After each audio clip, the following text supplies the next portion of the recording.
the wine of love has run completely dry because of financial pressures. There are men and women today that cannot see eye to eye again over financial challenges that have ruined, the treasures in their home.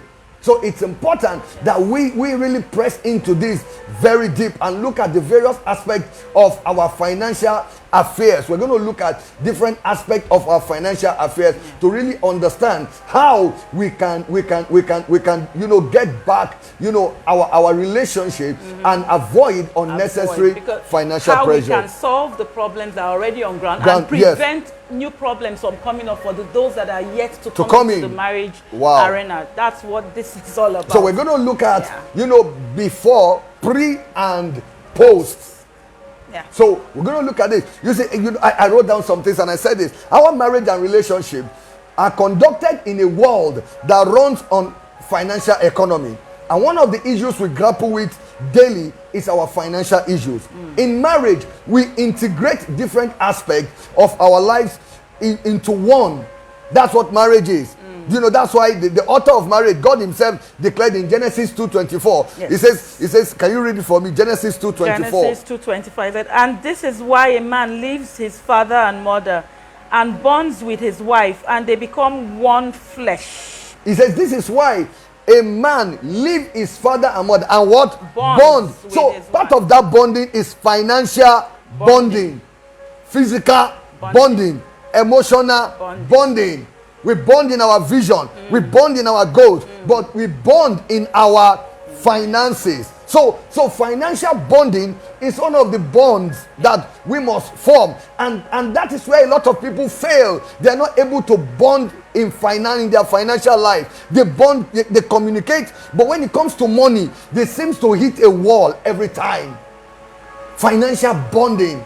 And some people have wrong mentality. Some people will tell you that no, your spouse should not know how much you are earning. And I tell you, if she doesn't know how much you are earning, she can demand for what you cannot give her. Thank you very much. Did you hear that? Of course, you demand, because I don't know what you're earning. So I would just have an assumption, and then I'll base my demand on that assumption. Good. So I will ask you based on the fact that, okay, you've not said now, so probably you're earning even more than I'm thinking. So let me ask for this. And that's crazy. And then you'll be asking her, why are you asking for that? Do you think I earn that much? Tell me how much you earn. Good. Then I'll be able to ask you, with the eyesight and hindsight of what you are earning. Good. And then sometimes, men, funny enough, they feel that if I tell you how much I earn, you are going to be demanding. You're going to want to finish my money. I don't think that's right. I don't think women will want to do that. They just want an idea so that they know how to plan. Planning in women love to plan. They love to plan. They are planners. They are detailed and people. They need to know what they are planning on. Exactly. So if I'm asking for children's clothing, I would want to know how much you earn so that I can say, okay, we go to this particular shop to shop, or we go to the market to shop, or we go to Bend Down Select to shop.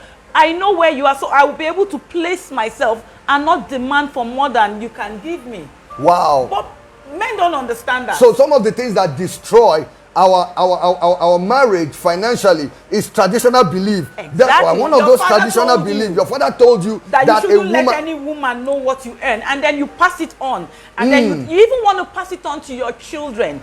I don't. It's amazing. And it gives false impression, because when you are courting, maybe because you are still courting, you're trying to impress each other, you carry her to some of the best restaurants in when town. You now marry me. She assumed that, whoa, you must be at a very high level financially. Exactly. And then, so when you get married, you now she now expects a lifestyle according to that assumption. Exactly. And then you get frustrated. You now fall my hand, and then you now start doing things contrary to what I think you should. So I would get offended. So that's one of the errors. A traditional belief that men should not allow women to know how much they earn. But that is contrary to even the design of marriage, because according to the designer, the first thing we saw is that both of them were naked and not ashamed. They were naked. The garden was the Garden of Eden was the treasury of Adam. That was his financial capacity. And Eve was there. When Eve came in, Eve came in there and saw everything With that him. he had. Eve saw his financial capacity, nothing hidden, nothing covered. Everything was open. And so we should be open in our financial affairs. We should be open. You see, when somebody knows where you are, then they can discuss with you where you want to be, and they can determine with you what vehicle the two of you need to use. Because the issues we grapple with in our finances, number one, where are we financially? Then number two, where do we want to be? Where do we want to be? What's our financial future? What's our financial vision? Then number three, which vehicles do we use to get there? Does one of us have to start a business while one keeps a job? Do we need to get more education so that we increase our financial capacity, our earning capacity? Because learning at times translates to earning. There are times where our earning is limited because our intelligence, financial intelligence or capacity to earn is limited. So we might want to spend more money learning so that we can increase our earning. So vehicles that we're going to use to attain it. But if we are not open to discuss this, even when we are cutting, then we are not going to be able to pursue it. We're going to live in assumption. An assumption is the lowest form of knowledge. An assumption is very close to frustration. And even not only to even so that I know where to help you. Good. Even before marriage, so that I will know, okay, I need to help you in this aspect. I need to come in. What if you give me an impression that you are what you're not, and then funny enough, I think I end up earning better than you. How am I supposed to know? How will I be able to help you? I would not be encouraged or motivated to help because I feel, oh, you're even up there, so let me just do the things that I have to do with my own funds, not knowing that you're struggling under the pressure. So it's best that we are open to each other so that I know where I can chip in. It is normal. The scripture says that it is a man that is supposed to provide for his home. It's the basic thing from the scripture, because the scripture says, we have it written now in Timothy, that he that does not provide for his home. What scripture is that again? 1 Timothy. That he that's doesn't, in 1 Timothy. Yeah, that he that doesn't provide for his chapter household. 5 verse 8. 1 Timothy, please can you Let me read it for you. 1 Timothy 5:8. It says, but if any provide not for his own, and especially for those of his own house, he has denied the faith and is worse than an infidel. Wow. God equates our responsibility to provide for our family to our faith in him. Yeah. Wow.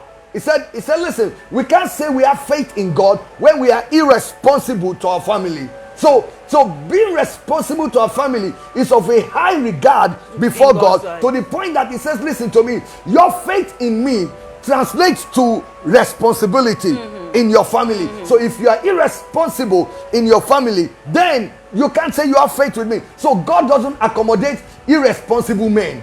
So before you take on the responsibility, before you take on the privilege of marriage, think of the responsibility of marriage. Before you think of the privilege of enjoying marriage, think of the responsibility. That's why before God gave man a wife, he first of all gave him financial capacity. Yeah. He gave him a garden to tend it and to keep it. He gave him financial capacity before he gave him marital responsibility. So don't think of, the marital privileges without having the financial capacity, because that's another erroneous belief that is causing financial pressure. Love is enough. As long as we love each other, we are going to be okay. No, love is not enough. Say it again. I love the way she said it. Love is not enough.